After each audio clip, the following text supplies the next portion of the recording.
नमस्कार, मैं कमलेश कबीर आपका एक बार फिर स्वागत करता हूं इस नए एपिसोड में। आज के इस एपिसोड में हम बात करने वाले हैं महाराष्ट्र के चुनाव की। वैसे मैं किसी और मुद्दे पे तैयारी कर रहा था, लेकिन अचानक से मैंने राजदीप सरदेसाई का एक इंटरव्यू और उसके बाद का एक वीडियो देखा, जिसमें राजदीप सरदेसाई, हालांकि वो कार से ट्रैवल कर रहे हैं और मुझे लगता है कि इस वक्त वो महाराष्ट्र में ही है चुनाव में,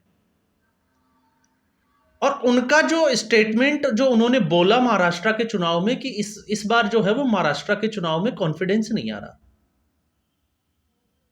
तो राजदीप सरदेसाई को कॉन्फिडेंस कैसे आता? राजदीप सरदेसाई को कॉन्फिडेंस आता जब महाविकास आघाड़ी जो है वो ओपिनियन पोल हो या एग्जिट पोल हो, हर चीज में आगे होती, एक माहौल होता। और आपको पता होगा ऐसा मैं क्यों कह रहा हूं, उसके पीछे की कहानी भी। हरियाणा विधानसभा चुनाव में आपने, मुझे नहीं लगता आपने शायद देखा या नहीं देखा, हरियाणा विधानसभा चुनाव में कांग्रेस पार्टी की एक तरफा जीत चल रही थी। ये मैं बात कर रहा हूं नामांकन के आसपास की। और उस वक्त भूपिंदर सिंह हुड्डा, राजदीप सरदेसाई को लगा कि भूपिंदर हुड्डा इस बार जो है वो हरियाणा के मुख्यमंत्री होंगे।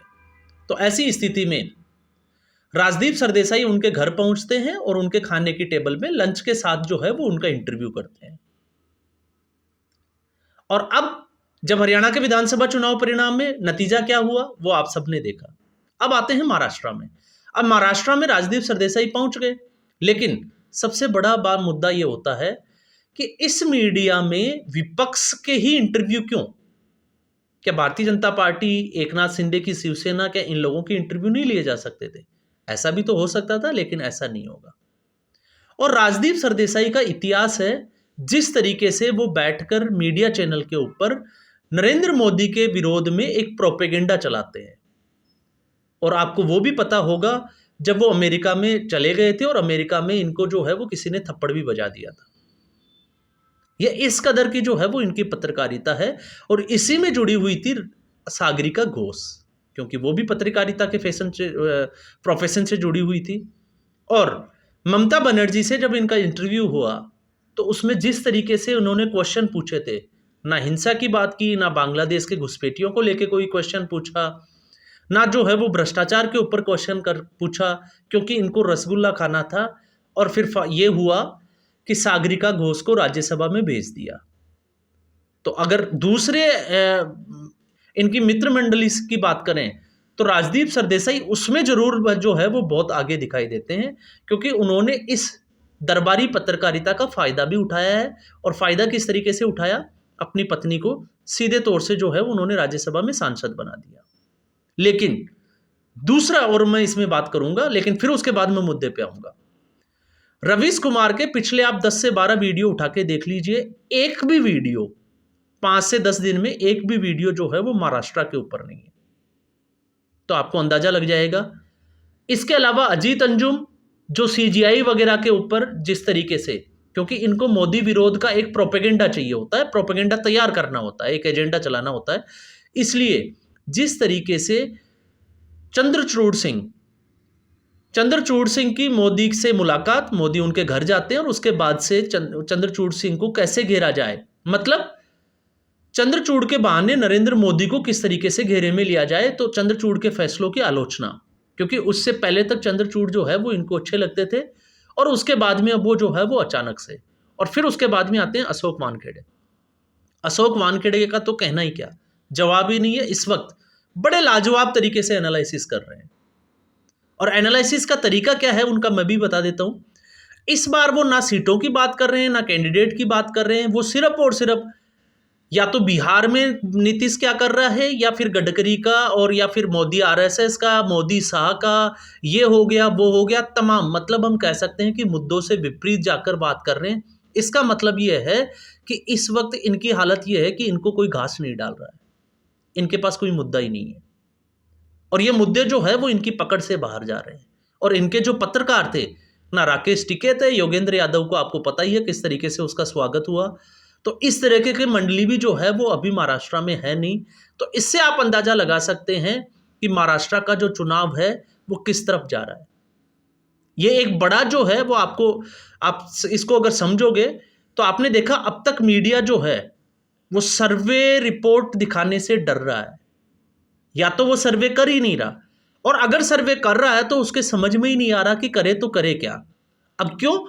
क्योंकि उनके जो मुद्दे हैं उससे पहले ही महाविकास आघाड़ी की जो गाड़ी है वो पटरी से बेपटरी होती हुई नजर आ रही है। और ऐसा मैं क्यों कह रहा हूं, इसके पीछे की कहानी अगर आपने देखा होगा तो आप देखिए, उद्धव ठाकरे इस वक्त जो है वो एक बड़ा मसला था कि असली शिवसेना और नकली शिवसेना, लेकिन उससे पहले उद्धव ठाकरे जिस तरीके से तुष्टीकरण पे पोलराइज करते हुए नजर आ रहे हैं अभी इस वक्त, आपने देखा होगा एक सोसाइटी का जिसमें साफ तौर से यह आता है कि अगर आपको दीपावली मनानी है तो आपको ईद भी मनाने देनी पड़ेगी। तो मतलब वो सीधे तौर से जो है वो मुस्लिम प्रेम जो है वो उनका उजागर हो चुका है, वो उसको दिखाने की कोशिश कर रहे हैं। तो अब बात आ जाती है बाला साहब के हिंदुत्व की।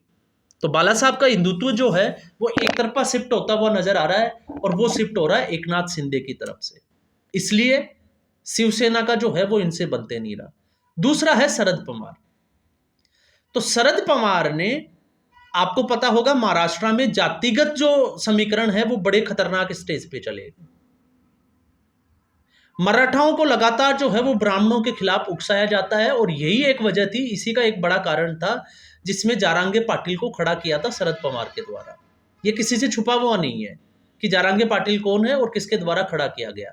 लेकिन अब लगता है कि जो मराठा जो आंदोलन था वो भी शरद पवार का दाव उल्टा पड़ता हुआ नजर आ रहा है। उसके पीछे की कहानी एक था किसान आंदोलन। किसान आंदोलन जिस तरीके से एक्सपोज हुआ हरियाणा में, और गुरनाम सिंह चढ़ूनी को जितने वोट मिले, उसका सबक ही था कि जारंगे पाटिल को अपना जो है वो उम्मीदवारी वापस लेनी पड़ी। अब मीडिया में खबरें थी कि शरद पवार से उनकी मुलाकात हुई और शरद पवार ने उनको बोला, इसलिए जारंगे पाटिल ने जो है वो अपने उम्मीदवारों के नाम वापस ले लिए। तो अगर दोनों स्थिति को अगर हम समझते हैं, मान लो शरद पवार के, तो क्या मराठा जो है वो जारंगे पाटिल के साथ जुड़ेगा? अब इस पे जो है वो सवालिया निशान खड़ा हो जाता है। तो ये एक जो है वो बड़ा कार्ड खेलने की कोशिश की गई थी, लेकिन इस कार्ड में, और आपको पता होगा, इसीलिए देवेंद्र फडणवीस जो कि ब्राह्मण समाज से आते हैं, इसलिए इस आंदोलन को खड़ा किया गया था, क्योंकि शरद पवार को लग रहा था कि आने वाले समय में फडणवीस जो है वो उनके लिए खतरा होगा महाराष्ट्र में, जिस तरीके से उन्होंने 5 साल जो है वो मुख्यमंत्री पद से राजनीति चलाने की कोशिश की थी। दूसरा, एनसीपी खुद जो है वो टूटी हुई है, ये भी एक जो है वो बड़ा कारण है। और फिर उसमें एक कारण और है जिसमें इनको मुद्दा पकड़ में नहीं आता, और वो तीसरा कारण है कि महायुति में जैसे अमित शाह ने जो है वो एक बड़ी घोषणा की कि जब चुनाव खत्म हो जाएंगे और जीत मिलेगी तो उसके बाद में तीनों पार्टियां का मतलब अजीत पवार, एकनाथ शिंदे और भारतीय जनता पार्टी देवेंद्र फडणवीस, तो ये आपस में बैठकर जो है वो मुख्यमंत्री की कुर्सी किसको दी जाएगी इसका हल निकालेंगे। लेकिन हम अब आते हैं महाविकास अघाड़ी में। उसके बाद में एक स्टेटमेंट आता है कि महाविकास अघाड़ी में मुख्यमंत्री का चेहरा वो होगा जिसकी सीटें ज्यादा होगी। तो क्या ऐसी स्थिति में कांग्रेस पार्टी सबसे ज्यादा सीटों पे चुनाव लड़ रही है, तो क्या उद्धव की शिवसेना जो है वो ये चाहेगी कि कांग्रेस पार्टी को ज्यादा सीटें जीतने को मिले, या शरद पवार को? तो उद्धव ठाकरे की पार्टी जो है वो इनको हराने में लगी, और आजकल सुर भी जो है वो बदले हुए नजर आ रहे हैं इनके।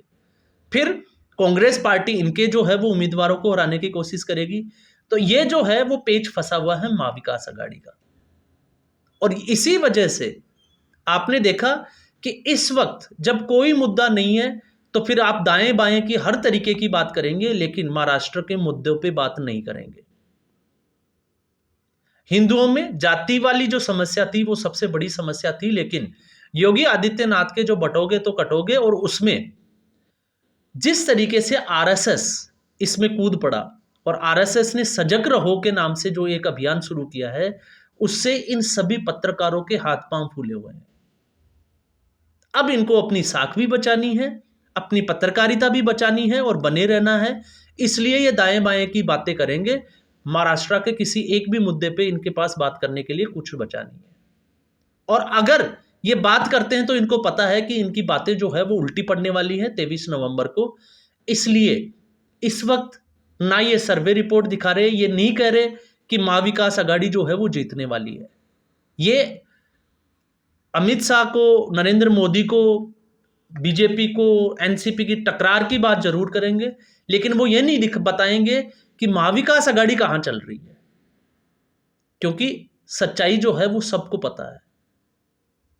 और इस वक्त भारतीय जनता पार्टी और महायुति की जो गठबंधन है वो कितना आगे चल रहा है ये सबको पता है।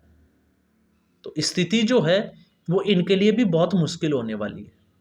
इनकी जो दुकानें चल रही थी, और राजदीप सरदेसाई का तो आपको पता होगा, कोविड में भी इनके तो लॉटरी लगी हुई थी, करोड़ों रुपए कमा रहे थे। तो इनके दोनों हाथ में जो है वो आपको पता है चांदी चांदी है, लेकिन इस बार जो है वो लग रहा है कि ये फंसते हुए नजर आ रहे हैं। और एक और चीज इसमें मैं आपको एड ऑन करते, ना राकेश टिकैत का इस वक्त कोई स्टेटमेंट आ रहा है, ना योगेंद्र यादव का स्टेटमेंट आ रहा है। तो एक्सपोज तो हुए हैं, लेकिन बहुत बुरे तरीके से एक्सपोज हुए हैं। और यही है कि अब ये साख बचाने की लड़ाई में कितने कामयाब होते हैं, क्योंकि इनको सिर्फ और सिर्फ बटोगे तो कटोगे में हिंदू मुस्लिम नजर आ रहा है।